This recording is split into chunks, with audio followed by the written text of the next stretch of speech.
Good afternoon. Welcome to our boot camp leader meeting for our Scout PSA resident camps. I'm Chris Harold. I'm the director for our council, and I'm excited to be in that spot. I'm going to stand right here so everybody who's listening at home can hear as well. Our meeting today will cover two chunks, and before I get into the mechanics of it, I just wanted to share that how much I appreciate you and the work that you do to bring your scouts to camp each summer. And if this is your first summer, anybody? And if this is your 25th summer? Yeah. Either way, it's just so vital to what scouting is about. It's where the magic happens so much of it is at camp. And not that it doesn't happen all year long, it surely does, but then you get to apply it in a grand way, on a grand scale at camp. So thank you. Couldn't do it. I think, as far as I know, the only organization that just runs entirely under its own, that the kids come with their leaders to camp, is through scouting. Today, we have two chunks you get two meetings for the price of one. The first part of the meeting is more the things that apply to every camp throughout the council, and that's the part that I'm responsible for. Any of the kind of nuts and bolts of your medicals, your rosters, all these kind of fees, any of that kind of stuff will be right here. And then the second part will be the camp specific. So if we can keep our questions structured similarly, it would be a big help, because if you want to know what time the 12 o'clock horsemanship class is at Camp Alden, I can't tell you that, I don't know. But that would be very helpful to do the camp specific ones in the camp meetings, and then the ones for everybody in here. But we definitely want to make sure all your questions get answered. So in this section, these are the things that we'll be covering. Why do we do camp? Fees and refunds, you can read. And then materials. Any of the materials that I refer to today are available on the website. And even this meeting will be available on the website if you have other leaders who feel like it would be important that they see it or hear it, or a chunk of it is important that you share with them. It'll be on our website here, hopefully in the next few days. So CPC DSA well, you can see the website right there. and that's where you get most of it. And then any questions at all can go to 492.camping. That email address is good. That there you'll also receive each camp's individual email address. Again, camp specific questions are best focused there. So one would be more for like fees and, well, the stuff we're talking about now. And the other would be more for what time's the 12 o'clock horsemanship class. I love the way we do camp in scouting. I love it. Partly because I came out of education about a year ago back to scouting, professional scouting. And what I noticed anew in scouting is how doggone age appropriate our programming is. It's adventure that's got variety throughout the many years of camp, yet it has the continuity of scouting's values, of leadership, of going through with your friends, of all these different things. Even if you pick up and leave town and move to a different town, you've got that common thread of scouting looks like scouting pretty much wherever you go, even including worldwide. There's certainly some differences and changes as the organization has grown and developed, but it's a continuity that is very conducive to child development. And that's incredible. So when a child goes to Camp Clark for their Webelos year, they're getting equipped for their next year. When they're going through the trail of first class in their first year at Scouts PSA camp, they're getting equipped for what comes next. And then when they get older, even if they get to the point where, oh, I've been there, I've done that, I've been to all of our 27 camps. We don't have 27, but I've been to all of our camps. I've been there, I've done that. They can still serve on staff. In fact, we are looking for staff members still. If you know of anybody who's 14 or older, there's a website that will pop up here in a moment. Well, it's the same way. It's all on the same website. It's all, But I strongly encourage you to, if you've got youth who are sitting at home because they feel like they've been there, done that, then they're ready to teach everybody else when they're coming. They're ready to be on staff. So we plan year by year what all our camps do. We have also the unique blessing here of having 3 Scouts PSA camps, not to mention the 2 Cub resident camps, not to mention all of the day camps that we've got. Very few councils have that kind of blessing. Not to mention the fact that they're all in different unique geographies and the natural beauty in each one.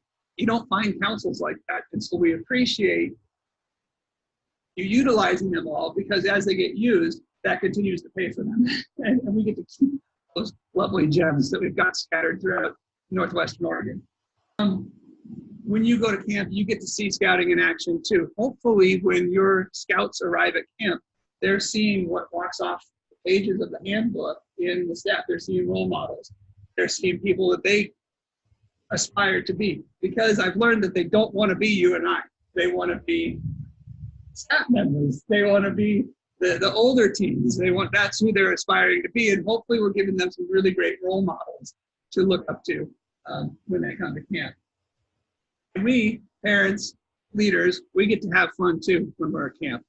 And if you're not, see somebody about that, because there's opportunity for that. Year round, your troop is working to develop all the same things, and everything that happens at camp reinforces what you're doing on a year-round basis. We're talking the same language when you show up at camp as you are in your troop meetings. Please stop me at any time if you have questions. I haven't got too nuts and bolts yet. It's coming. When you pay for summer camp, you're paying for the whole year of camp operation, really. That it covers the facility, the staffing, of course, the food, the maintenance of the facility, all these sorts of things. Now, other people contribute as well through donations and through other users of our camps, but the mainstay of the funding for our camps is that summer program. We've had some deadlines come and go already. May 1st, we had the free t-shirt deadline. If you got your fees paid in full, your youth fees paid in full by that May 1st, you received an email that said, here's how many free t-shirts you get. And it had a coupon code on there. You have until June 9th to go onto that website, and I think that website's coming up in a slide or two. Go to that website and to order those shirts, and they will show up at camp in a nice package for you, all prepackaged. No showing up at camp without having not done that, I think you lose the opportunity to get those shirts. So make sure if you've got those free shirts, that you get them ordered and they're sitting there waiting for you. Let's see. The big deadline left to go is finishing any payments and getting paid in full before you leave town to head to camp. We want every scout who wants to go to camp to be at camp. If there's a last minute add-on, it is not going to be a problem. Just be very clear about that. But any of our books that we do at camp are more challenging than books we do back in town, because all the information in town is live and current and instant, and all the information at camp is even a few days old. So we ask that you have all your fees paid 2 weeks prior, and we put the little bit of a hammer in there that if they're not paid 2 weeks ahead of time, that you don't get after that 2 week window goes away, you don't get a refund on those. So if there's a last minute 2 week cancellation, there's not a refund available unless somebody's died, somebody's deathly ill, those sorts of things. Or somebody had we gotta pick up the family and move out of town and get out. Yeah. Youth fees. Well, am I referring to youth and adult, Jim, on refunds, is it youth and adult, or is it just youth? Youth? Thank you. Right. And if you do have to drop your numbers, sooner is better, for sure. If you have to drop your numbers, sooner is better, because we've been planning since before camp ended last year, but we continue to plan for how many staff do we need, in what areas, for what purpose. So drop them now, and there you go. There's that adult fees question that's up on the screen now. You can pay them before camp or at camp. Any fees that you've paid ahead of time are just to your advantage. There's less hassle when you show up on the first day. If the process can be, is everybody here who you said was coming? Yes. Did you pay for all of them? Yes. Great. Have a great week. That's what we're striving for. The drive-through quick window of check-in is what we're hoping for. And it's okay if it's not all dialed in, but it's just easier for you and everybody if that's the case. Well, these are fully refundable. You can add right up until the time you show up at camp. And I would just encourage you, if you've got kids who are not coming to camp for any reason whatsoever, to continue to encourage them to come. Specifically because, well, let me put it differently. We want, if there's obstacles in a kid's life that is making them not able to come to camp, please start a dialogue with us. Even if they've applied for a campership and have been turned down, please start a dialogue. We want every kid to come to camp. We want that in a big way. So, and sometimes it's just a matter of understanding what are the circumstances. And if they hadn't applied for a campership yet, there are still camperships available, even if they've missed the deadline for that.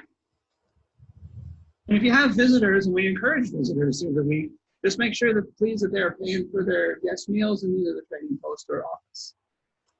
So for refunds, if you just simply paid way too much money, we're happy to give you your money back. If you have said you're bringing 27 kids and you really bring 3, that's a different issue. We're planning on how many kids you've been telling us you're bringing, and I know some of it's a guess because you're saying, well, so many Webelos are going to cross over, but dial it in as quick and as early as you can about how many are coming, and you'll save yourself money and hassle. I mentioned the extreme circumstances down at the bottom of this slide. If there has been a death in the family or the illness of the scout, or the family moved out of the council at the last minute, that sort of thing, we can arrange a refund.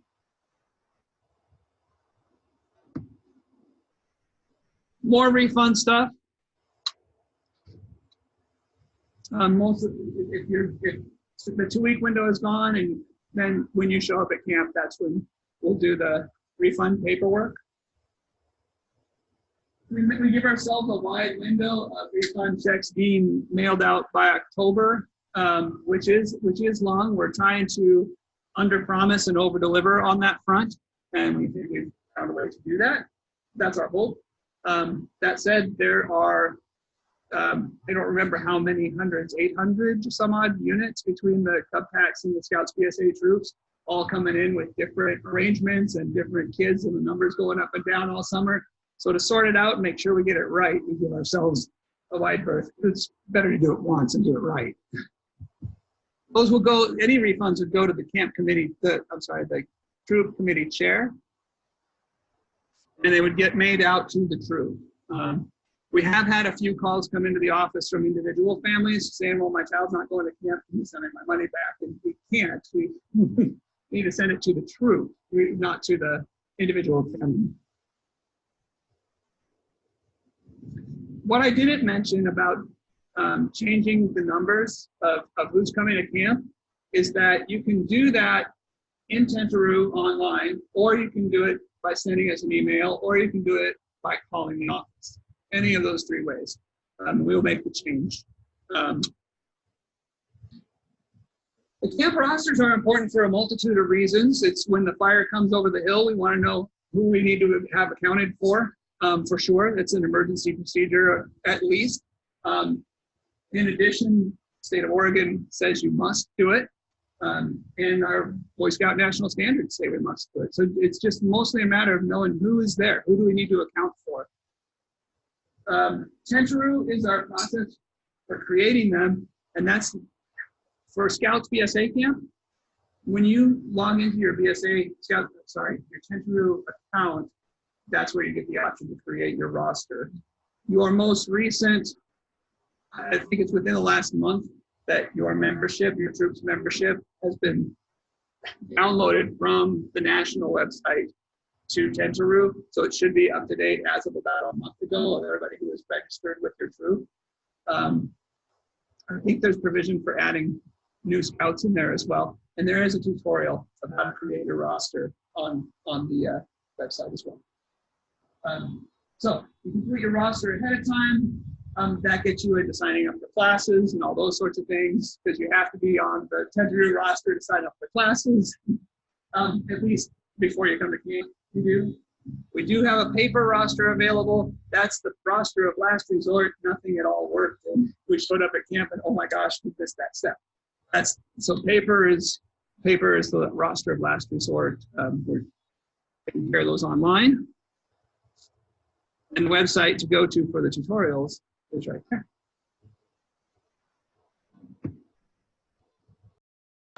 Campsite assignments. One note about, well, carry on to the next thing if you would please. Not much to say about campsite assignments except for you'll be put together in a group in a campsite that you'll travel around with. One of the importances of filling out that online roster is it tells us how many kids of what rank are coming so that we can slot them for their activities that are age appropriate. Because if you're a wolf coming to camp, you're going to have some different activities than a bear, etc. Medical forms are a pretty straightforward thing. If you are going to one of our 3-day camps, well, that would be either the end of the season at Camp Clark, where it's a 3-day camp, or throughout the season at Butte Creek, you need Part A and Part B of the medical form and do not need the physician's signature on that. And that's true for youth and for adults, both. But anybody who's staying 72 hours or longer, even if they're not all at the same time, like if they came early in the week and they came back later and they were there for a total of 73 hours, they would then need the physician's signature and Part C of the medical form. And those medicals are good for 1 full calendar year. If you happen to have had your medical on July 5th of last year, that would be like the day after the 4th of July, so you'd probably still be enjoying the holiday. But if you had your medical on July 5th, it's good all the way to the end of July this year. Okay, so it carries through the end of that calendar month when you had it. And even if the week falls your time at camp falls in the middle of the week, you're at the last week of July, first week part of August, then you'd still need to get a new one for that. Don't send them to the council office, please, because the camps need them there. Photocopies are always nice, so you've got a copy for other scouting events that you have. And then well, not so much for that's the main reason. There's a fillable PDF online on our website that you can do most of the information, all the information in the case of the 3-day camps. You can fill it, print it, and sign it. Again, at camp downloads, or yeah. So at the end of the camp, are you returning medical forms to the packs and troops? Yes. So photocopy. What would you use the photocopy for while you're at camp? Yeah, if you have to go to town with the child, if you have to, it's that sort of thing. I think it may apply a little bit more to our Scouts BSA camps because they have activities that are off-site, that kind of thing. They may need a second copy to go with them, those sorts of things. Melissa? So the other. At the end of your time at camp, you do receive a packet back that typically has things like the patches for each of the kids and the medical forms and those sorts of things. Medication goes right along with medical forms, trying to keep kids safe and make sure their medicine is dispensed correctly.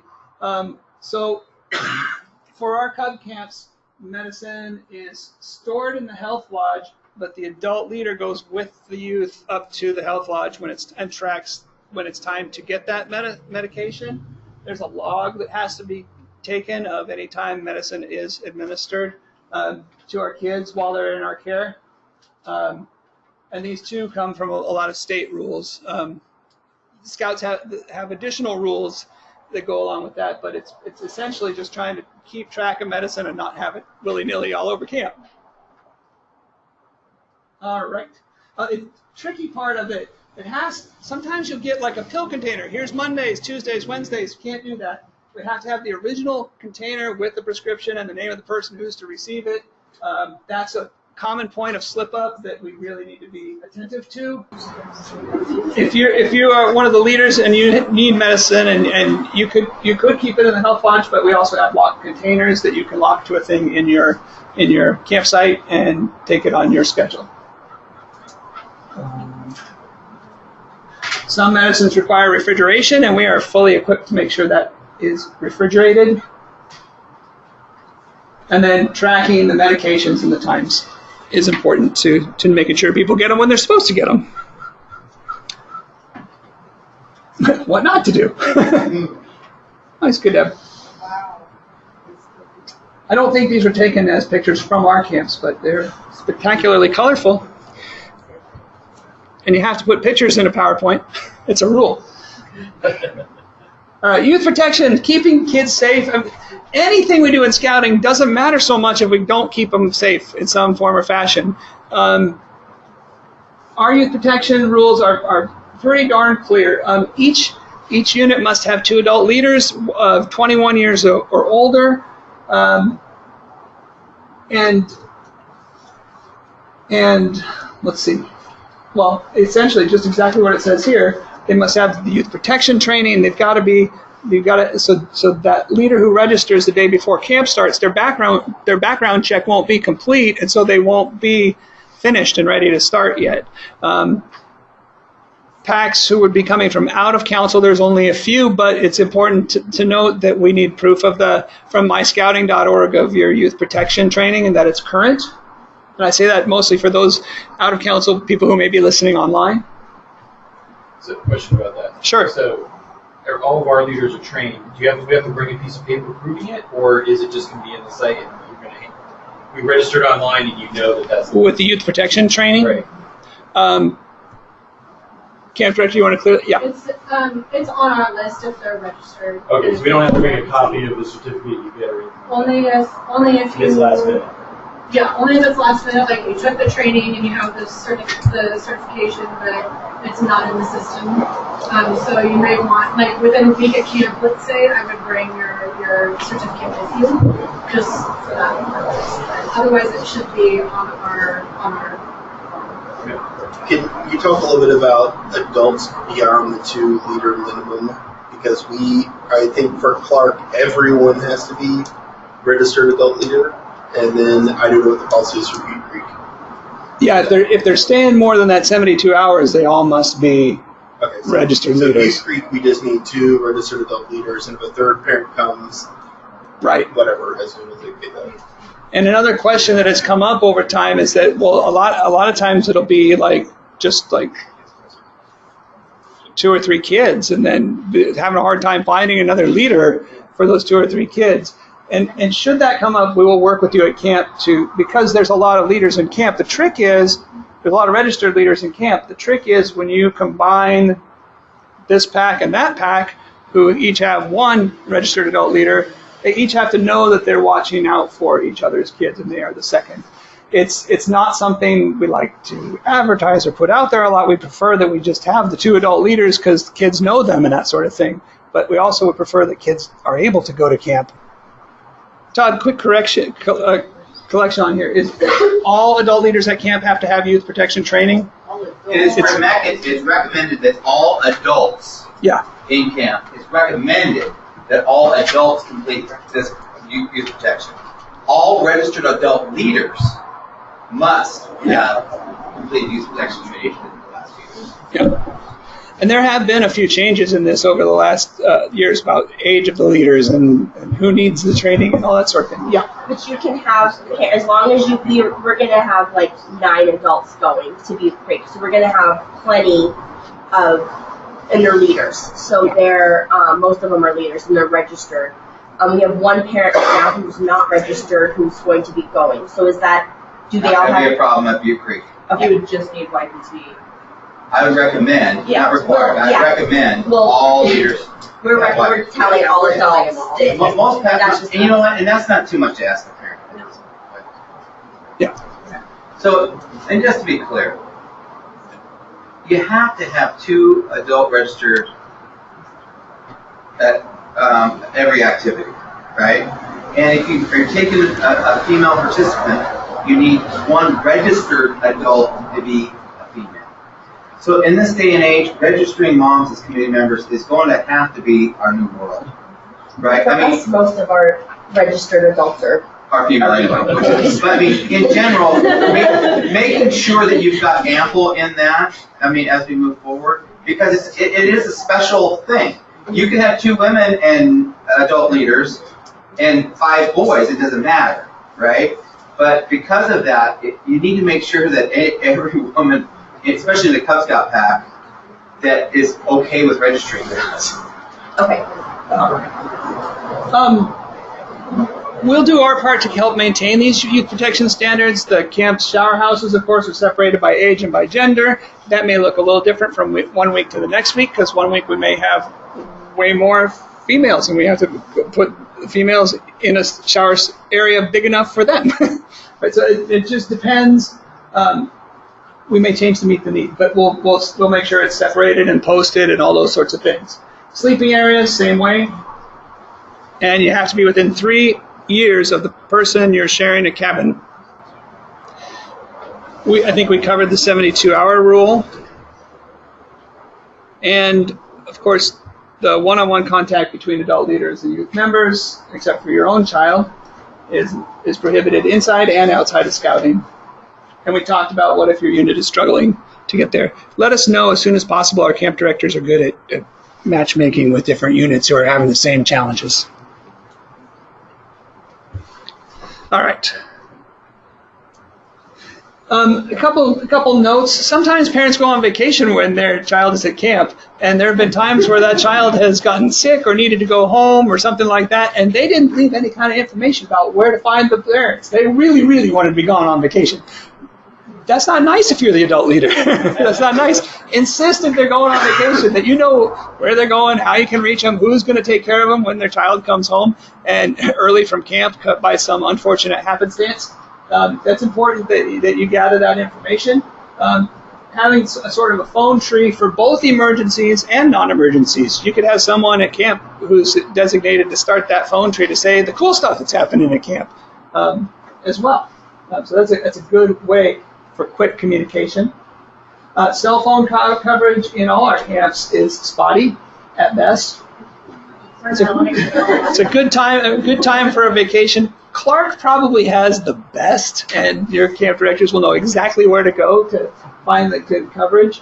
Though I wouldn't necessarily try to, if I had to get some work done while I was at camp, I wouldn't try to do that in the camps. And the camp directors also tend to know where in the area is a good internet coffee cafe place to go to with decent Wi-Fi. If there's an emergency at home that the scout or the adults at camp need to know about, we really want those to be communicated through the council office. Partly because if it's one of the kids, picture this, you don't want the kid to get a call or something like that, right? If they're not, you want to be able to pick up the pieces when they fall apart.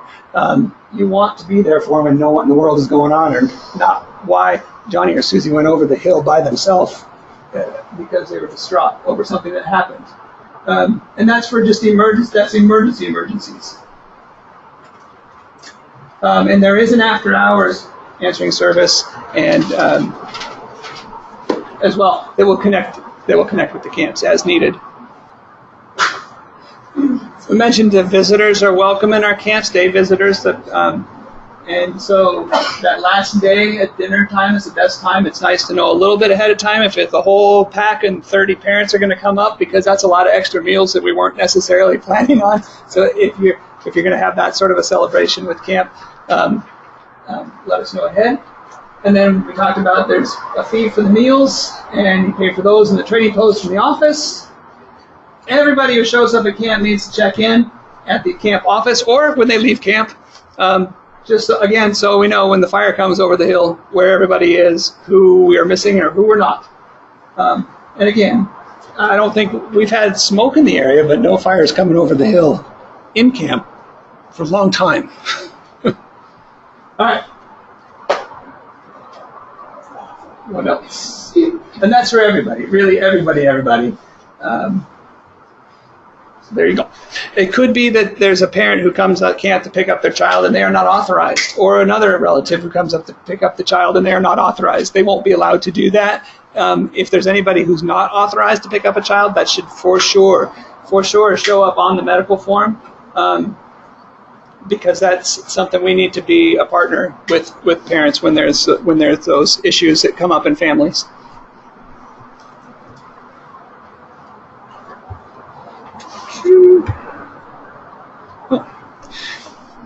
Training post. If you're pack paid in full for everybody coming, for all the kids coming, you should have. We're presuming at this point that you have received an email coupon code for that. If it was by May 15th, was it? Or May 1st? May 1st.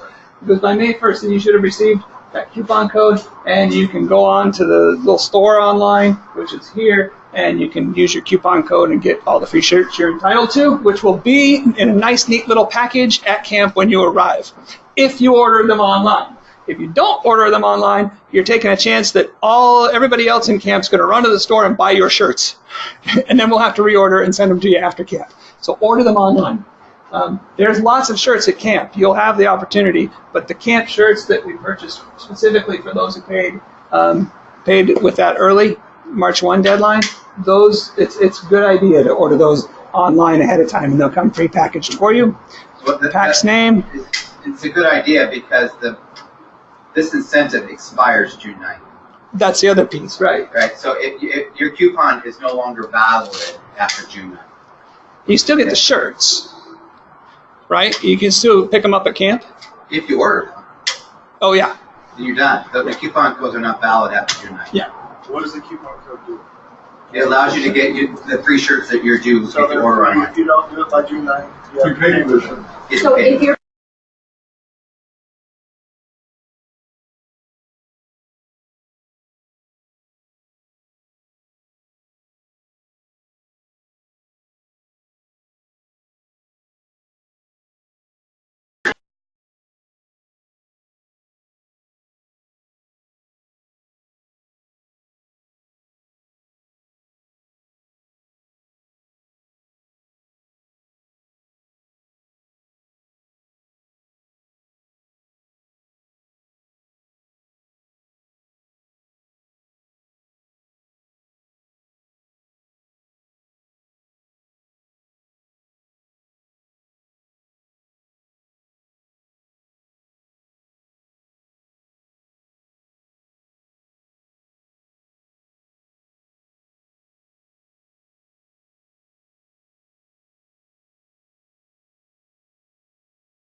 I am the camp director this year at Could you Camp start again? Clark. We weren't ready. We weren't started. You weren't ready? We weren't ready. Could you please start Are again? you ready now? I'm ready for you to start. Okay. Again, my name is Missy Hills. I am the camp director at Camp Clark. Some information about myself is that this is my second summer working as a camp director at Camp Clark. But this is actually my 27th summer working for our council and camping. I'm really much more known in the Boy Scout world. The first time I ran Clark was about 20 years ago. Wow. Yeah, I know. And then I stayed on the Boy Scout side of life, and then this year I get to come back into Cub Scouting. So I'm excited. I think it's going to be a good summer. I'll let Tony introduce himself. My name is Anthony Buchanan. I'm the program director at Camp Clark this summer. This will be my second summer running as a program director for this specific camp, but it's coming close to coming close to 8 years working at Scout camps as a total. Seeing some familiar faces. I want you guys to know that this summer the program is going to be a little different than you guys might have experienced in the past. So this is going to be more about questions and answers, but I do want to hit a couple little points. Check-in. Check-in is such an important time, and getting you guys and your scouts to your campsite is so important that you have time to gather, to move in, to meet everybody that you are going to be living with for the week. So we would like for everybody to come about that 12:30 time, take some time, eat a sack lunch. We will be at a picnic table doing check-in, and at 1 o'clock is when the staff will come in and everybody will start moving their gear into their campsites. We will leave you there until about 3 o'clock, and then at 3 o'clock we will gather for the camp tour. So while you were there from that 1 o'clock time until that 3 o'clock time, it's a time for everybody to figure out bunking, to unpack, get ready for their venture, be crazy, because that's what happens, and a lot of yelling, right? No.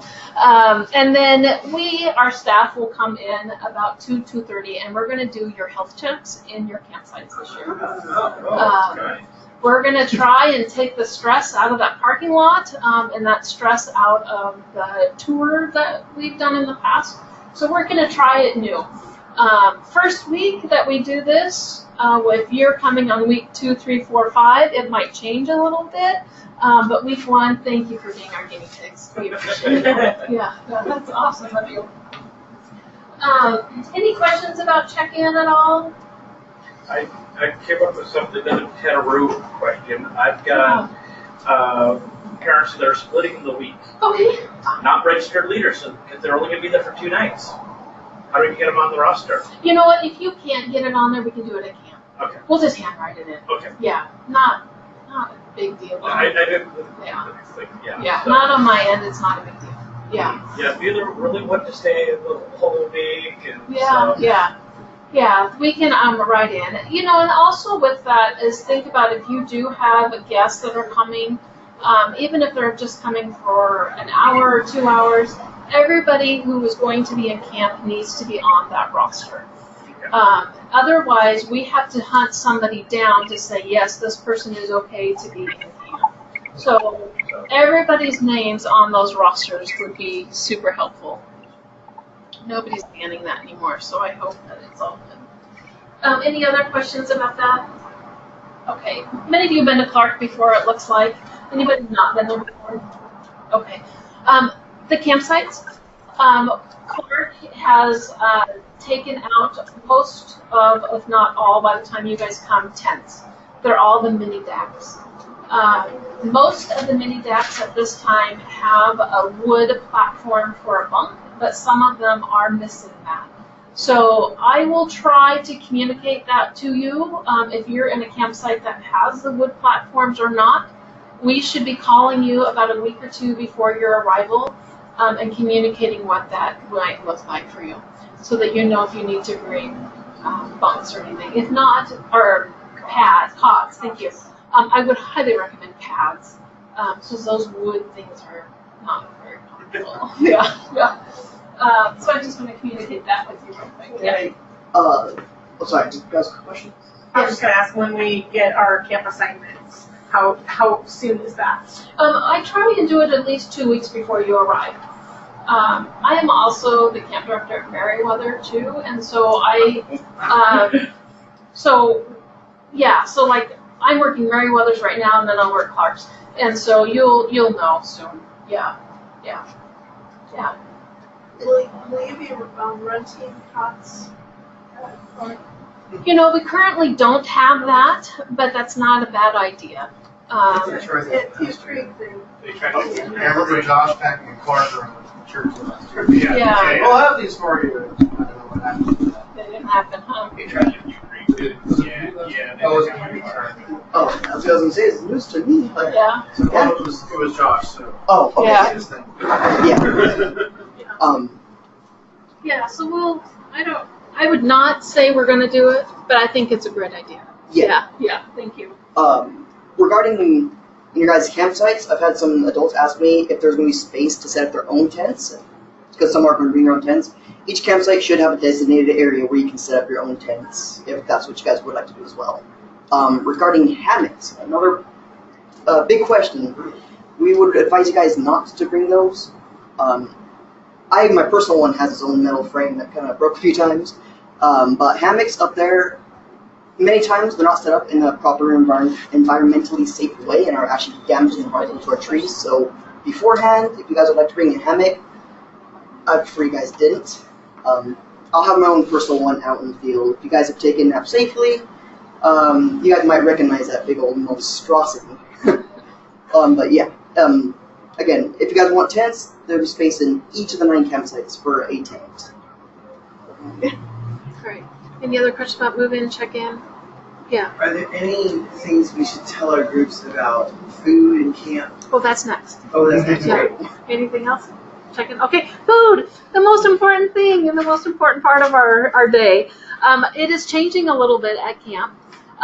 We are going to be offering, this time will be from 7 to 8:15 in the morning, and that is an open time. So you can come in anytime between 7 and 8:15 for your breakfast. And then at lunch, it will be the same way. It'll be from 12 to 1:15. It will be an open time for lunch. And dinner, we are going to do a more formal dinner. So dinner, we will look for waiters and things like that. And then we'll do the songs and all that at dinner time.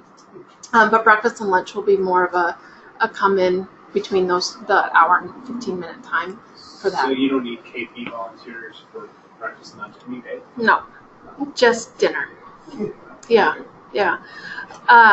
Again, week 1, thank you for being my guinea pig. And then throughout the summer, we'll fine tune it, but I'm sure that it's been pretty thought out. And will flags still happen before the open time for breakfast? How does that go? Flags are still at that 8:50, 8:45 time, and then we'll go right into program after that. And then flag for dinner, of course, is right before dinner when we go to the dining hall for dinner. Yeah. So it'll give you some time in the morning to teeth brush, if anybody wants to shower before we start our day in the morning. And then in the afternoon, that gives you your bob time before we start our afternoon program. Special need diets. We do have a menu for the gluten and the dairy and the vegetarian. If you could give us our special needs request forms, greatly appreciate it. Yeah, I'll take those, and then we'll have that for you. I believe, did you have a question? I can't remember what it was. Oh, sorry. We probably covered it, right? Yeah. Were you perchance asking about food in the campsites? Me? Yeah, I meant like in the mini jacks. Like, are there animals that we need to store the food to protect from? That's Definitely, yes. If you guys would bring any snack-like items, snack clothes, lid box, as secure as you can get it. I mean, these squirrels are devious. They'll chew through backpacks, so it needs to be a plastic, some with lid you can pretty much lock. If you're going to bring your own personal snacks. Sorry.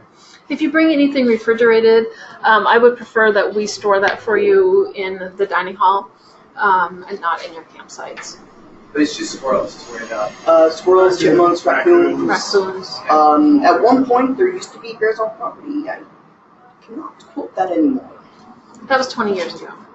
Never mind. Ignore that. Bear population. Yeah. So good.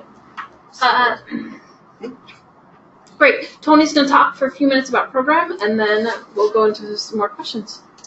Right. Yeah. Perfect. So, much like I said earlier, this summer our program is going to be quite a bit different. Mainly, the biggest point that was brought up to my attention was lack of free time. So this summer, what's going to happen is morning we're going to have 3 rotation sessions. But those are going to be dedicated, think like classroom-esque setting. Each campsite is going to go to one of those sessions at least once in the week. In the afternoon, it's more of an open rotation style setup. There's only going to be a certain amount, specific areas in the afternoon open during that time. And mainly, I bring this up because one area we have, Scout Skills, has many of the requirements that a lot of the kids or the adults will be seeking, and that's not necessarily all accomplishable in your allotted times. hence why in the afternoons we have it more of a open area setting. Yes. Requirements for what? Advanced. There we go. In your Weeblos, in your Weeblos book. Yeah. Yeah. Those in our way. Got a lot of requirements in that one area alone. So the afternoon rotation, the free time, it'd be that time if you guys are aiming towards a specific goal to really work on that goal. And like I said earlier, the morning classes are going to be set. There's not really going to be any freedom per se in the morning because we want everyone to experience it each station at least once. And yeah, if you guys have any questions? Yes. For the 3-day camp, is it going to be set up the same? It's going to be very similar. It's going to take a little bit of finagling, but it'll be very similar, yes. You won't get as much free time. Yeah. Yeah. You guys have... I know that's a brief explanation, but yes. We've been to the Memorial Day weekend at Camp Meriwether, and they're very clear. No one goes in the ocean. Are the kids allowed to go to the beach at Camp Clark when it's actually Camp Clark? Are they allowed to go in the ocean? Are they allowed to go to the tide pools around the rocks? So, in the actual ocean itself, alas, we're not allowed in the water. However, they're more than welcome to utilize the beach.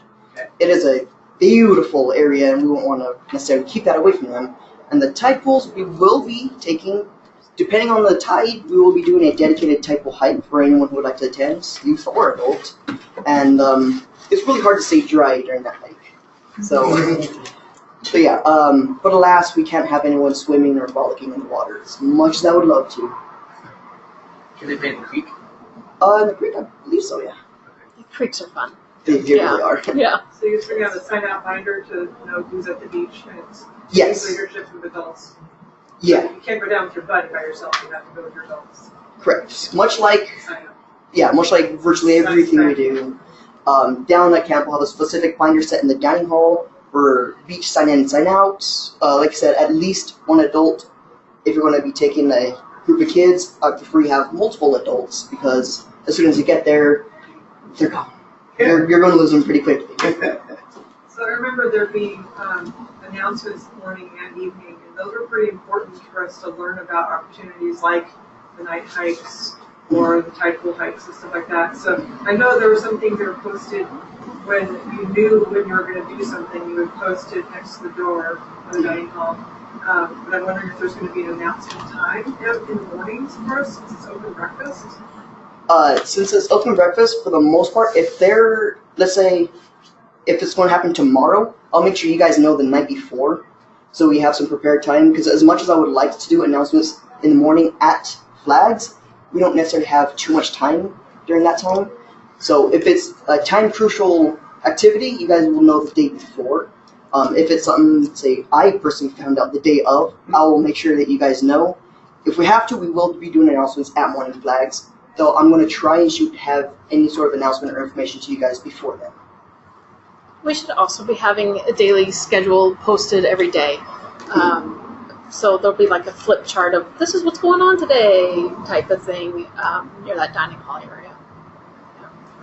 So last year my group was at Butte Creek, and we everybody loved it. One thing that we as leaders noticed was that after dinner there was a campfire both nights, and then after that they all played with their flashlights. And these were younger kids, and so this was late for their bedtimes, but they were just loving it and they were super tired. So this is a question for anybody in the room, honestly.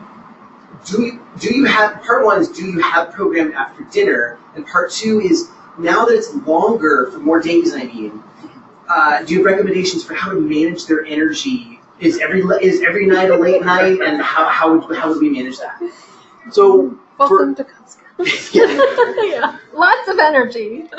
For most of the evenings, we do have evening programming. For the first night, Sunday evening, we have our opening campfire. Monday nights, a bit different. We're not going to be having previous ceremonies. We're in fact going to have a movie nights in the dining hall, which will be fun. Each day we do have evening activities. Managing the youth, that's more on the adult leaders as well as the staff. It'd be a little difficult to manage about 200 young ones at once. So in that aspect, we do ask for the adult leaders to help out in that situation. For sure. I just meant like, is there a night when they get to bed a little earlier so that they're not exhausted by Thursday? Ah, I see. So we do have evening program, but it's not mandatory. Like if you guys want to take the night off, they're more than welcome to sleep. Or if you guys have any other plans you have, you're more than welcome to attend those. Well, and at Clark, the evening program generally gets done fairly early-ish, and that's really up to the pack. We have like in-house or inside campfires and kind of keep the kids up. And throughout the week, they'll get tired and they'll go to bed. Yeah. I believe the latest official scheduled program we have would be the bioluminescent plankton hike on the beach. And that's generally about, depending on how the sun treats us, about 9:30 to 10 p.m. Lasts maybe 20 minutes, 30 minutes, depending on how intense the plankton is that night. But that would be like the absolute latest we'd be comfortable with having them. And again, that's voluntarily. Sure. So, any more questions about the program? So piggybacking on what you just said, so we can have campfires, because last year we freaking.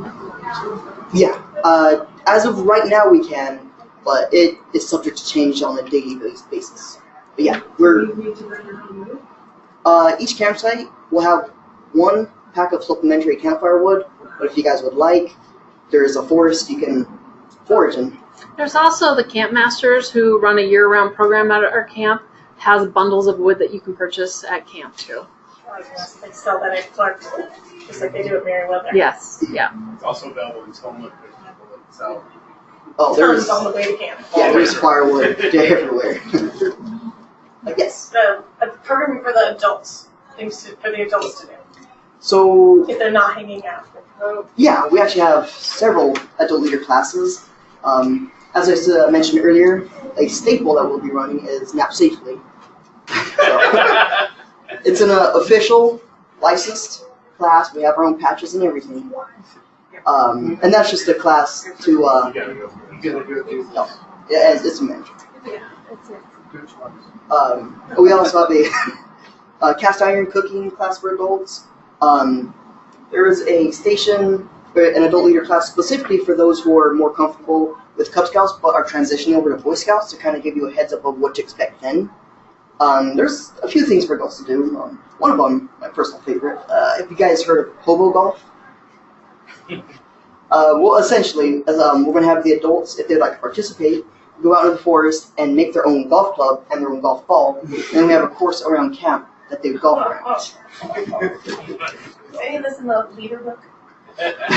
No, because it's all still coming out. Yeah. Yeah, so there'll definitely be things for adults or adult leaders to do if they're not necessarily wanting to babysit the kids, which my personal opinion I would encourage, because this is, for the most part, still a transition camp, and we would like the youth have the opportunity to be more independent and less, led. We just bring an adult with every single kid, but that's more so they can experience camp with their child and experience those things, but encourage that hang back and experience scouting for yourself too, so that they become more involved people in the scouting world. But that morning time is a really great time to have adults that are there to help with projects and with things that the staff are doing. So that morning time, having really interactive adults that are helping and being part is really important. Afternoon time, that's kind of a time that you're like, let them make their own choices and decisions, and it's safe, and time for you to hang it back a little bit. And then evening is just about having fun. So yeah. For those who haven't been at Clark, every afternoon we have sort of a in-camp leader meeting, kind of a debriefing per se. If there's anything you guys notice about our camp, about program, anything of that nature, we'd address it then. Again, more in a group setting, so if there's multiple situations you guys want to talk about, we're more than happy to talk to them then. And that's really a time of, you guys might have heard me say this, feedback is a gift. So if something's wrong and I don't know, then it can't be fixed. Really? It's a gift? I'm kidding. Yeah. It's a necessity. Yeah. So, if there's anything you guys would like to talk to, we have one of those every day right around lunchtime.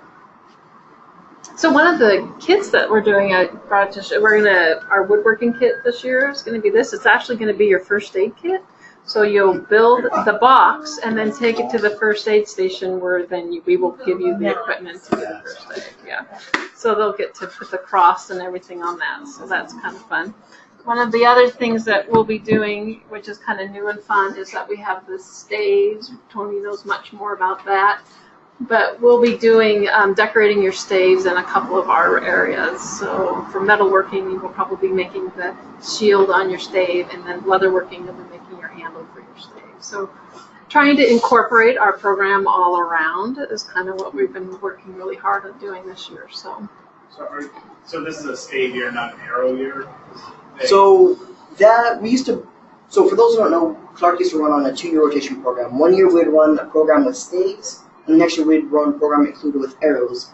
We're sort of moving away from that, and staves, we're looking more at a less of a focus on the Native American side of it, and more of a focus on the explorer side of it. So we're going to be working more about Chicagoea and how important she was with the Lewis and Clark expedition, and talking more about in that kind of aspect. So, yeah. So, like I said earlier, it's going to be different. It's going to be very different if you've been here previous years. In some aspects, it might not even look like the same program. So, The kids have staves already. Should they be bringing them? Sure, if they would like to. We're in the village for the youth. Instead of working in the forge, we'll have sort of a medallion set up that they can stamp themselves and add that to their staves. That's part of our making club. Oh, yeah. So that we get our packs up. Nice. So they can just keep decorating it. Yeah. That's awesome. You said there's been movie night. Yes. Could you give us some titles beforehand so we can look at those as parents? I give us really specific things that are triggers. Okay. So even PG stuff, it depends on what's. I Well, agree more now. Right now we're looking at The Great Race, Charlie Brown, as one of the movies. Yeah, yeah. Because we figured that one's pretty safe. Yeah. Like Missy said, things are kind of still coming together. So specific movies, we're working on a list right now, and that should be available to you beforehand, before your week before camp. Yeah, it would be nice if, but I'm still home and have Wi-Fi. If we can read some stuff about the specific titles, that would be really helpful for us. I don't know about everybody else, but I think that's pretty specific. Okay, that's awesome. Definitely a concern. Yeah. And again, it's not a mandatory thing, so if it's too much, always feel free to say it's too much. Yeah. Right, no, Yeah. it'd be nice to know ahead of time whether we're going to do this or we're not going to do this. Yeah. So, yes. Is there any formal service project where PAX can do some service work for the camp, or do you volunteer for this, or is it expected? So, very good point you brought up. There's something we'd encourage pretty much everyone if they'd like to participate in a service project. When you get to camp, we would have you get in contact with our Ranger Gary, and he would have a whole list of things that you guys could do. And it could be as simple as rigging some trails or putting up some new fences. It's really case-by-case basis. And that would be, again, Gary. He would know all the ins and outs of that. That adult leader time, if you have an extra hour or two, we will have project lists too for you. For adults. For adult only. And then Gary will also have group projects too. And just we want to make sure everyone knows it's appreciated but not expected. Okay. We're not looking for workers. Yapping is expected. Absolutely. Awesome. Well, any of you seasoners, any good words of advice? Good question. Yeah. We did Butte Creek last year. Are you doing the mail thing this year? Some of Butte Creek where kids get mail? We do have a mail call, but it's more, if you guys would like to bring mail, we have slots in our office that have what day you want it delivered on. It's not like a whole big mail time dealio. We give the mail to the staff, and in the morning when they come to wake you guys up, or see you guys in the morning, they'll pass the mail out to each campsite then. We don't do the horse. We don't have horses. Can't do the pony You're express. not going to ride it Yeah. on Tony's shoulders. That's right. It's got an idea. Yeah. So, given that breakfast is an open breakfast, are you not doing the inside coffee? We're still, I'm going to do my darndest to make sure that coffee gets out. Oh, it's much appreciated. For those who don't know, in the past, we'd send the commissioners out to each campsite before breakfast with a pot of coffee and the coffee accoutrements for you adults. So it's just a small service I provide for you guys. And yeah, that much like nap safely, that's really been a staple we've done for as long as I've been there at least. Any other? Yes. Are there ticks? I actually don't know.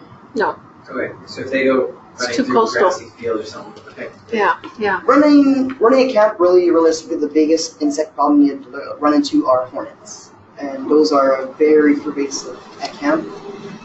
We do what we can to mitigate them, but mainly have all the staff stung trails. It's kind of like a sacrifice, so the kids don't get stung. But yeah, for the most part, we mitigate that as much as possible. The ground hornets, yeah. Yeah, weather at Clark is about 70 degrees. And then at night it gets to about 60 degrees, 50, 60. So not a big fluctuation in weather. Morning times can be kind of misty-ish coming off of that cape, so be prepared for that. But yeah, it's amazing weather. Amazing weather. Yeah.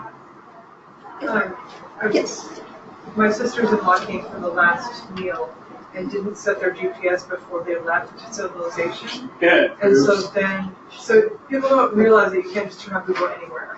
You know, like, oh, well, if I turn on Google, I can be all the way out. Yes, but you can't turn on Google when you're all the way out. Yeah, So yeah. they need to tell people to turn on their navigation system for all the way to camp before they leave civilization. Yeah, Google allows you to download offline too, which, Meriwether is actually still on my phone. Just turn right. I know. Yeah. Yes. So kids need their Class A's at all? Yes, for the flags and campfire as well, they'll be in their Class A's. Something I would suggest, I've seen other packs do, is they keep a Home Depot bucket with a lid, and they'll have the kids do the Class A, and they immediately put the Class A's in the bucket and leave it there. You don't get dirty. That's right. Those adults want those clean. That's a deep freak trip. Oh, I'm glad they brought it to Clark because it's a good idea. Wherever you go, it's a good one. Yeah, seriously. But yeah, during activity time, we advise them to be in their Class Bs because they have a tendency to get very dirty, as most of you know. Anything else? Had a parent ask, so I have to pass on the question. If they drive their electric car, can they plug it in somewhere? No, we don't have any plugs like that. Oh, just a 110 outlet, like by a building somewhere. Very rustic. Yeah, it's... They can't get down to the hall where they're power. Yeah. Problem? I'll pass that along. Okay. Sorry about that. They need to start. They're gonna have to carpool. They're gonna have to take an Uber from Tillamook. Separate back in memory. Yeah. That's awesome. That's the first time I've been asked that. That's insane. Yeah, that's awesome. Yeah. All Teslas. That's right. That's right. How was out here? Yeah. No, Teslas have really good range. So you can do round trip. Yeah, you could do round trips. That's awesome. Anything else that we can help you guys with? Great. Are there going to be any opportunities for day hikes or hikes other than just to the beach?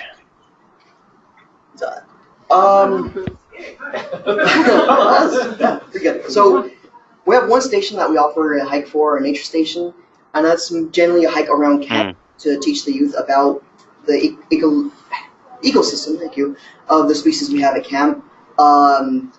We are thankfully located right next to a beautiful cape, which is a nice long hike. I would advise that if you guys would like to do that, realistically adults only, because it is a very time-consuming hike, and not really easy for the youth. But for the most Are they going to hike over to Meriwether? Yes, the very last thing we do is a Meriwether hike from Clark to obviously Meriwether, and they take a tour around the property. But that's the pretty much very last thing we do. Friday. That's the Friday before you guys leave. So it's really not necessary for them to pack their 10 essentials? Sorry? 10 essentials. Yes. For any sort of hike, they should have their essentials on them, even if it's only half a mile. Cub Scout 6 or Scout BSA 10. Cub Scout 6? Yeah, Cub Scout 6 essentials. They don't all have. Oh. No knives. They're not allowed. Yes. Okay. If it's Cub Scout, then yes, Cub Scout 6. Yeah. So the hike is going to look a little different also this year for you guys. We are going to be doing that in the morning, but we are going to pack a lunch, and we're going to eat lunch over on the Meriwether side. So then when we come back, we will have closing flag and you are dismissed and you can go home. So yeah, a little different. Is there going to be a final meal for the aunties to come and visit? Thursday night. Okay, Thursday night. That Thursday dinner, if you're looking for that dinner meal, that would be the Thursday dinner. Okay. That's different from last year, right? Yeah. Last summer, for those who don't know, we had sort of a polish ceremony, kind of like a barbecue lunch, what have you, before you guys left. But again, this summer we're trying something new. So, yes. Does the pre-day get out at 5 p.m.? 5 p.m.? I don't know.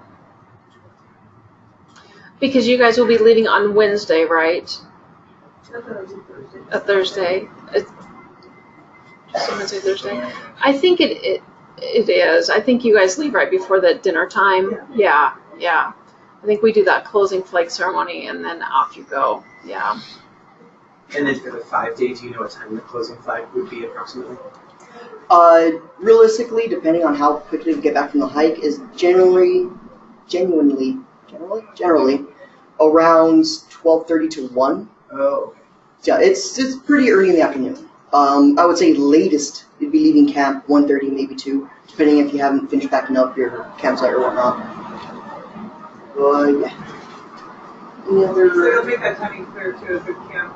Yes. To us, pack before, pack after it. Everybody wait for everybody to be there for flag, or this is what time you have to be there, or whatever. Yes. Yeah, all that instruction will be done at camp. Once you figure it out, with the first guinea pig. That's right. Our first guinea pig. Yeah. Once concrete has settled, we'll let you guys know. And if you guys are wondering about the week-long list, what have you, again, it's subject to change, the week-long activity list. So you guys will be getting that either the week before or when you guys come to camp. We will most definitely have several extra copies, so no one will be going around for a week with no idea what they're going to do. It'll be posted on bulletin boards and so forth. Oh, yeah. And I'm looking to get a few more information boards around camp just to help disseminate that information. Question. We did Dad and Lance years ago. It was a pretty long walk to our campsite. Did you bring little wagons or what? So, if you would like Go ahead. If you'd like to bring those wagons, then that would be your guys' personal wagons. We do offer wheelbarrows to haul gear to and fro. But if you guys would like to bring your own wagon, that's up to your discretion. Depending on the walk, that depends on which campsite you guys are assigned. Do you know how many wheelbarrows you have? Yeah, I was about to say, A that's week and a run out half pretty ago, we had fast. exactly 5. Whew. At my last count, we had 8. When was your last count? Last Because I was summer. there a week and a half ago. Really? 5, yes, sir. 3 were over here. Oh, is that what everyone was? So are you not doing the cages this year for campsite closure? So no, we're not going to doing those cages, but we are going to have carts. They are very large basket lead carts that we'll do that with. So it's the same idea, safer. They will not be forklift up and off of trailers. It's actually on wheels. So that'll be that first initial, but then again, you can't get it from the road to your site. Is still your responsibility. Sure. Yeah. Yeah. But those made a big difference. Yeah. We're in Sayus level. Yeah, so it would be one of those trailer things per site, basically, yeah. Yeah, and it'll probably leave the parking lot at 1 o'clock. So, yeah. That train. Those cages. Yeah. Crazy. Those were crazy. They're very new to me personally. I've never used them before. I've never just... You were awesome at Butte Creek. They were Amazing. That's good. Yeah. Awesome. Anything else? That's great. I'm gonna let you go to enjoy your Friday evening. If you need anything, you've got that website that you can, or the email addresses you can email me, and we can help you with whatever you got. If you have any special needs request forms, I'd love to take those from you. We'll have a great summer. I'm looking forward to it. It's going to be awesome. Yeah. It's going to be new. We don't have the special needs forms here. Is there, should we mail them? Should we drop them off? Should we email them? Yes, all of the above.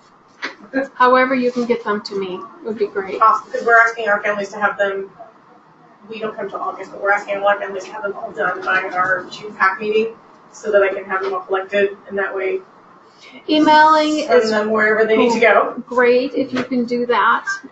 That's the easiest way. Hopefully it works better than Deep Creek last year. Yeah. The week I was there, not a single special needs form made it in. Oh my goodness. Yeah. Where I had 4 out of my 6 of my group have special needs form filled out. Yeah, most definitely, the sooner the absolute better. As soon as you guys make those in, please do so. Yeah, emailing is best. Yeah, and there's a specific email address for Camp Clark, or just send them to the Camping 492. Yeah, it's got Clark at bsa.camp. Clark at bsa.camp, yeah.